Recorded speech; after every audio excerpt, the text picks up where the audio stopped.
to gather his thoughts before his classes began. A good night's sleep, great cup of coffee, and a bright, sunny morning with no clouds in the sky. It's great to be alive. The manicured lawns and lush trees made a striking contrast against the blue sky. The smell of magnolias filled the air. Murphy had grown to love the southern lifestyle. He also had grown to love his classes in biblical archaeology. In 3 years, they had become some of the most popular courses at the university. He was grateful for the opportunity he had to combine his love for archaeology with his love for the Bible. Everyone seemed to enjoy his lectures. Everyone, that is, except Dean Archer Falworth.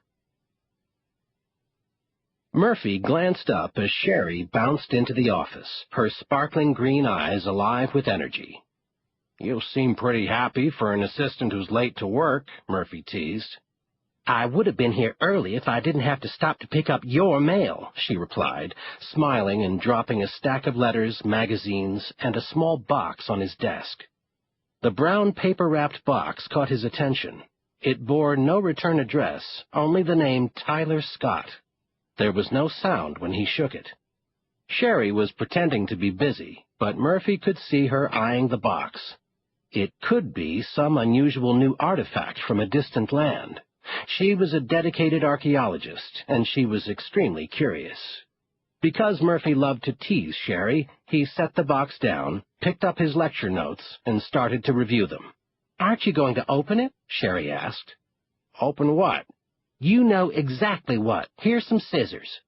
Murphy laughed and opened the box. Sherry cocked her head, watching, as he drew out an unsigned card, which Murphy read aloud. "A gorgeous sight, a royal delight. Travel not at night, but in the daylight. He's looking for you to come. Beyond the gates he there awaits. He's looking for you to come. For he to you he cannot go. For him his time is slow. He's looking for you to come. His name has been caught. It is Tyler Scott. He's looking for you to come. Use your brain, don't be a blunderhead. The Spanish name it for the color red. He's looking for you to come." "That's weird," Sherry said, looking puzzled. "What do you think that means?" "I think it means trouble." "Trouble?" "Who else would send a strange riddle and leave it unsigned?" Sherry's look of curiosity changed to a look of anxiousness. "Do you think it is from Methuselah?" "Good guess, Sherry. I wonder what he is planning now." Murphy was now close enough to reach the manila envelope twisting in the wind. His left hand bore his entire weight on the top cable as he reached out and removed the envelope with his right. He shoved the envelope down the neck of his shirt for safety, then grabbed the cable again with both hands. After a few deep breaths, he began to walk carefully back across the cables toward his starting point. "Are you having fun, Dr. Murphy? I know I am." Methuselah's voice boomed out, almost causing Murphy to lose his balance. Where was the sound coming from? Murphy glanced around, but over the roaring of the waters below and the blood pounding in his ears, he had no clue. "I think that it has been too easy for you so far. Don't you think so too, Dr. Murphy?" Murphy tried to speed up his efforts to reach the safety of the canyon wall. Methuselah's laugh echoed from the nearby rocks. "Slow down, Murphy. There's no need to hurry." With that, the cable under Murphy's feet gave way. Instantly, all of his weight shifted to his hands and arms as he dangled above the gorge. Working frantically, Murphy was able to swing his legs up and catch the heel of his right foot, then his left, on the upper cable. Now he was hanging above the gorge by his legs and arms. "How long do you think you can hang on, Dr. Murphy?" Methuselah called out, cackling. "Long enough to slide across the cable and wring your neck," Murphy cried. Now, Doctor, you sound as if you might be upset. Let's see if we can make it a little more interesting for you." Methuselah's cackling laugh increased, and then the upper cable snapped. Murphy could feel himself falling. "Do you have any idea what the riddle means?" Sherry asked with a puzzled frown as she twirled one of her jet-black pigtails in her fingers. "No, but I'm sure that it's one of his coded messages. I think we'll have to take it apart piece by piece." "Well, he does mention he's waiting for you to come 5 different times. That must be significant." "It must be a key thought. Let's start with the last stanza. Don't be a blunderhead. The Spanish name it for the color red." "Could that Spanish word be the name for a state? The state of Colorado?" "Good, Sherry. This Tyler Scott he mentioned has been caught." "Maybe he's been caught telling a lie, or caught with his hand in the cookie jar." "Or caught being late to work for picking up some dangerous mail," Sherry grinned.